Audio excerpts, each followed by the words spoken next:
Hello, welcome back to your family altar for this Tuesday as we continue to walk through how the resurrection strengthens us, particularly strengthens us in our waiting. I'm probably going to admit something to I'm kind of ashamed to admit, but you probably don't realize this about me, but I am not a very patient driver. When I see other people around, there are times that when I'm driving and I see people that aren't driving maybe the way that I want them to drive, I'm not always quiet about it. I'm not always silent. Kind of surprises me, doesn't it? In other words, I just like to offer them suggestions, those other drivers. Now, don't get me wrong, it's not about cursing or swearing. I don't do that. That's not really part of my makeup, generally speaking. But just when somebody's taken too long at the four-way stop down there by Commonwealth Community Bank, I'd like to offer a little suggestion to them. Well, you kind of laugh about that, but maybe you do too. When we're waiting, we're not always quiet. We're not always silent. And maybe that's also true about when we're waiting and we're not always quiet to God. We would like to give God some suggestions. So this week as we walk through this waiting, remember we're looking at 5 different exhortations from the Old Testament and then 5 promises. So today's exhortation to wait comes from Psalm 37, which says, "Be silent before the Lord, wait patiently for him. Do not fret when an evil man succeeds in his ways, when he carries out his wicked schemes." So he says, be silent before the Lord. This kind of takes me back to one of my other favorite Psalms, and that's Psalm 46, "Be still and know that I'm God." In my waiting, why can I be quiet? Why can I be still? Because God is God. Silence, being silent before the Lord, reveals not only a wise mind, but a holy heart. A heart that trusts God. Silence before God comes from trust that God is in control. Silence before God comes from the trust that God is working out a good plan. Silence before God comes from a heart that trusts God's amazing promises for us. And God is working out a good plan for us. But yet, are you like me? Sometimes we'd like to offer God a few suggestions. Like, God, I think this is the way that they should go, that our hearts are tempted to be anxious. Our hearts are tempted to doubt. Just as the disciples were tempted to doubt that first Easter. The women were tempted to doubt.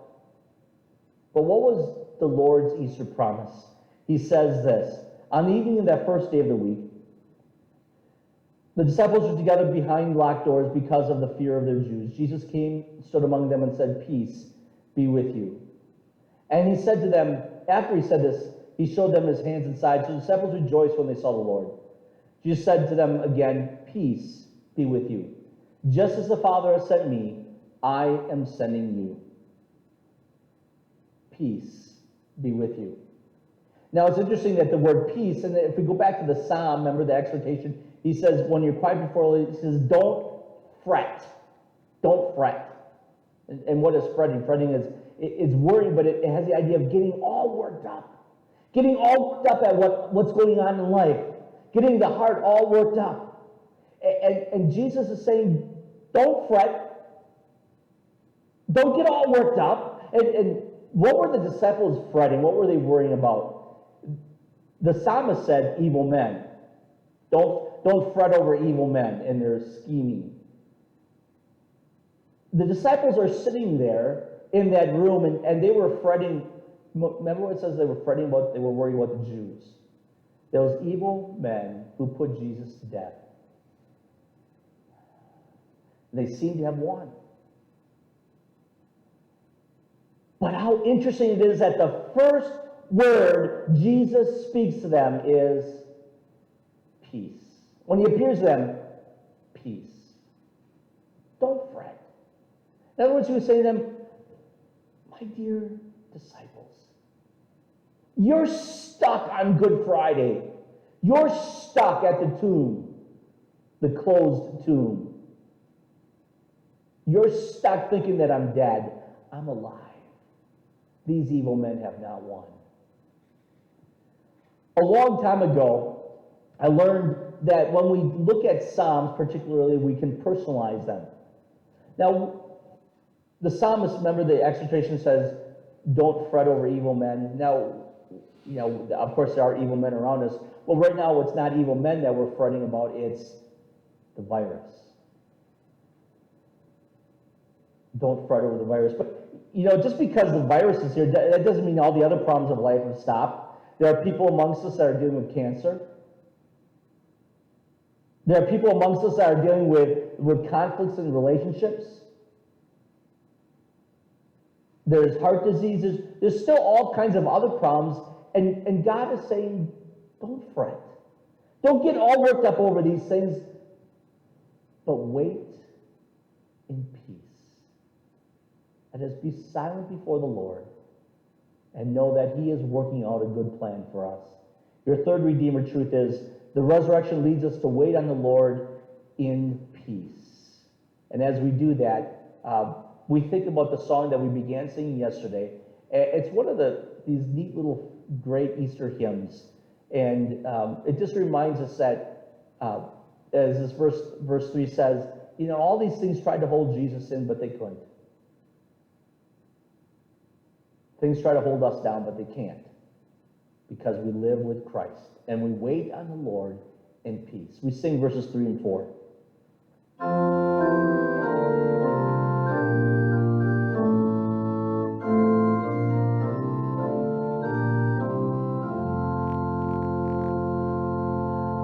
Angels souls are watchless here. Christ has forced the gates of hell. Death in vain forbids his rise. Christ has opened paradise. Is again our glorious King, where the death is now no sting. Once He died our souls to save, where your victory, O grave. And so now, families, return to your family altar and let the resurrection strengthen you and encourage you with the helpful hints that you've received in your email for today, and God's blessings as you spend time around your family altar. The Lord bless you and keep you. The Lord make His face shine on you and be gracious to you. The Lord look on you with His favor and give you peace. Amen. Amen. God's blessings today.